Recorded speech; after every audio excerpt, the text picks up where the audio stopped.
Barricade, यहाँ पर पूरा जहाज का मलबा जो है वो बिखरा हुआ है। जगह जगह यहाँ पर इंसानी जो अज़ा थे वो बिखरे हुए थे, कुछ जगहों पे यहाँ पे लाशें भी पड़ी हुई हैं। इस वक्त यहाँ पर रेस्क्यू काम जो है मौके पहुंचे हैं और वो यहाँ पर जो जहाज में आग लगी हुई आग थी उस आग को बुझा दिया गया है और अब डेड बॉडीज निकालने का जो अमल है वो इस वक्त जारी है। बहुत बुरी हालत में है यहाँ पर। उसके साथ बिल्कुल जिस जगह ये तैयारा गिरा उसके साथ कुछ मकानात भी हैं। कुछ डेड बॉडीज जो है हमने एक मकान के सहन में पड़ी हुई देखी। वहाँ पर जहाज के मुख्तलिफ पुर्जे, लोगों का सामान, लोगों के सारी अज़ा, यहाँ पर एक बहुत अजीब, जिसे आप कह सकते हैं बहुत मुश्किल सूरत हाल जो है वो यहाँ पर मौजूद है। जहाज का मलबा जो है वो काफी एक बड़े एरिया में फैला हुआ है। ये गंदम का खेत भी है, उसके अंदर ये मलबा जो है पूरा का पूरा फैला हुआ है। तकरीबन इसको कहा जा सकता है कि कम से कम 1 किलोमीटर के एरिया में जो है यहाँ पर इसका मलबा जो है जहाज का ये बिखरा हुआ है। पुलिस के हुकाम यहाँ पहुंचे हैं, रेस्क्यू काम पहुंचे हैं और अब से कुछ देर पहले पाकिस्तान आर्मी की जो टीमें हैं वो भी यहाँ पर रेस्क्यू में साथ देने के लिए यहाँ मौके पर पहुंच गई हैं। जो सबसे बड़ा मसला इस वक्त पेश आ रहा है वो ये कि जो मौके के ऊपर जो सूरत हाल है, पहुंचना जो है वो यहाँ पे खासा मुश्किल काम है। कुराल चौक से कम तकरीबन ये 8 से 9 किलोमीटर का इलाका है जो एक तंग और कच्ची सड़क है और उसके ऊपर ट्रैफिक जो है इस वक्त बहुत ज्यादा है। बहुत बड़ी तादाद में लोग जो हैं वो यहाँ पर आने की कोशिश कर रहे हैं। आम लोग जिनका आने का कोई मकसद नहीं है, लेकिन वो सिर्फ हादसे की तरफ के आगे हैं, जिसकी वजह से फायर टेंडर्स जो थे वो नहीं पहुंच सके। एम्बुलेंस से जो है वो बिल्कुल एग्जैक्ट जहाँ पर ये जहाज गिरा है वहां तक पहुंचने में कामयाब यहाँ पे पहुंचे हैं और अपनी मदद आपके तहत इन तमाम अफराद को जो यहाँ पे जहाँ होने वाले अफराद हैं उनकी डेड बॉडीज को यहाँ पर मुंतकिल किया जा रहा है और अभी भी ये सिलसिला जारी है। आसिम, कहिएगा कि इस इलाके में रोशनी का किस कदर इंतजाम किया गया है और क्या डेड बॉडी से मुतालिक आप बता सकेंगे इस जहाज के जो टुकड़े वो कितने इलाके तक फैले हुए हैं? जी, ऐसे जो यहाँ पर जो सूरत हाल है उसके मुताबिक जो अभी तक लाइट का जो है यहाँ पे बाकायदा कोई इंतजाम नहीं किया जा सका। जब ये तैयारा गिरा तो यहाँ पर जो खंबे जो है वहाँ पर वो सारे के सारे जो है वो तबाह हो गए हैं। सर्च लाइटों का इस्लामाबाद पुलिस जो है वो इंतजाम कर रही है, लेकिन जैसा कि मैंने आपको बताया कि यहाँ पर ट्रैफिक का वो बहुत बुरा हाल है। यहाँ पर आम लोग आ रहे थे, साथ के फायर टेंडर्स आ रहे थे, एम्बुलेंसेज बड़ी तादाद में आ रही थी, मीडिया की टीमें इस इलाके में आ रही थी और एक छोटी सी सड़क है यहाँ तक पहुंचने के लिए तकरीबन 9 से 10 किलोमीटर का ये एरिया है और उसके ऊपर ट्रैफिक जो है जैम हो चुकी है, जिसकी वजह से एम्बुलेंस जो है वो एग्जैक्ट पॉइंट के ऊपर नहीं पहुंच सकी। अभी जो यहाँ पर पुलिस हुकाम पहुंचे हैं, यहाँ पर उन्होंने अपने हाथ में मुख्तलिफ बैटरीज की मदद से उन्होंने यहाँ पर इसका किया है, लेकिन जहाज का जो मलबा है वो खासे बड़े एरिया में फैला हुआ है। मैंने जैसे बताया तकरीबन 1 किलोमीटर का ये एरिया है जिसमें ये फैला हुआ है। आसिम, ये कहिएगा जिस तरह आप कह रहे हैं, आपसे ये जानना चाहेंगे, आपका कहना है कि ट्रैफिक जैम हो चुका है, एम्बुलेंसेज को पहुंचना है, फायर ब्रिगेड को उनको भी दिक्कत पेश आ रही थी इस पूरी सूरत हाल में। असल इमदादी कार्रवाइयों में मुश्किलात क्या पेश आ रही है? जो लोग देख रहे हैं इस वक्त जियो न्यूज, किस चीज को बेहतर है कि ना उस तरफ जाया जाए, आम लोग उस तरफ ना जाए, जिनका कोई काम नहीं बनता वो उस तरफ ना जाए? असल मुश्किलात क्या वहां दरपेश है? किस तरह से रोशनी का इंतजाम हो सकता है यहाँ पर बेहतर तौर पर?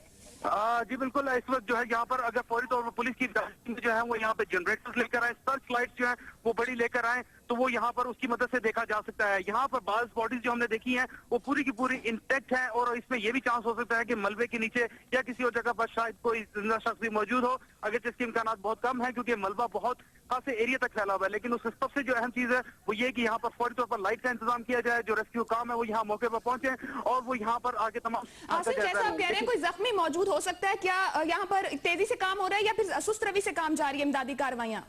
जी अच्छा, अभी जो तेजी से काम यहाँ पर नहीं हो सका, मैंने बताया कि ये खासा एक बड़े एरिया के ऊपर फैला हुआ है।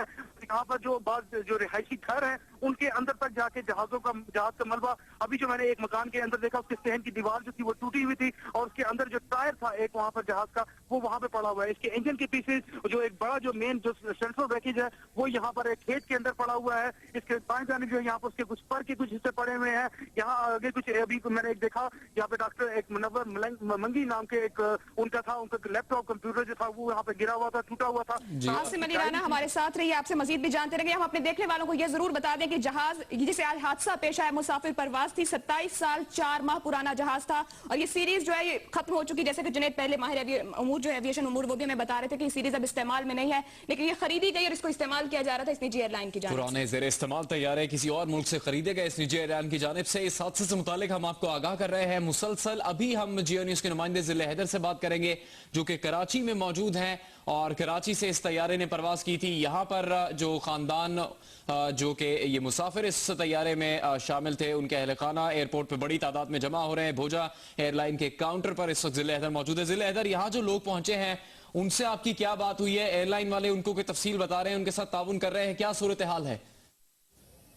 जी जैसे ये अफसोसनाक वाक़या की इतला फैली है पूरी कराची में जंगल की आग की तरह पूरे मुल्क में, वैसे ही जो लोग क्योंकि तैयारा जो है वो कराची से इस्लामाबाद जा रहा था, यहाँ पे जो लोग जो उनके अहल खाना जो में सफ़र कर रहे थे उनकी बड़ी तादाद यहाँ जमा होना शुरू हो गई क्योंकि बोजा एयरलाइन की जानिब से लिस्टें भी लग गई हैं। इस वक्त हमारे साथ एक ऐसे पैसेंजर मौजूद हैं जिनके भाई की दुबई की फ़्लाइट थी, उन्होंने 10 बजे आज रात दुबई जाना था। उन्होंने उनकी मिसेज जो कि उनको यहाँ पे एयरपोर्ट पर सी ऑफ करने आई थी, वो बोजा एयरलाइन से इस्लामाबाद जा रही थी, वो उसी तैयारे में सवार थी जिनका नाम रक्षिंदा है। इसरार के भाई इस वक्त हमारे साथ मौजूद है, ये हमें तफसीलात बताएंगे। जी आप बताइए, आपकी फ़्लाइट जो है दुबई की थी भाई की, और वो जो आपकी भाभी वहाँ सवार थी बोजा एयरलाइन में, उनका कुछ पता चला है क्या है? तो पता कोई सिग्नल जो है ना उसका रब्ता नहीं हो रहा है, मोबाइल ऑफ आ रहा है। और अभी हम लोग एयरलाइन के बारे में पूछ रहे हैं लेकिन कोई एयरलाइन नहीं। हमारी हुकूमत से दरख्वास्त है कि हमारे जो कज़न है भाई है उसकी जो है यहाँ पे जितने भी बंदे खड़े हैं अपने औरसा से मिलने के लिए।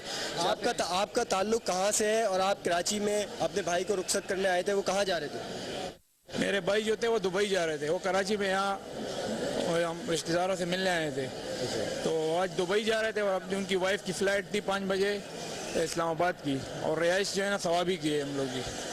आपने इतला जो है इस अफसोसनाक साने की अपने तमाम रिश्तेदारों को बता दी है, यहाँ पे लोग जमा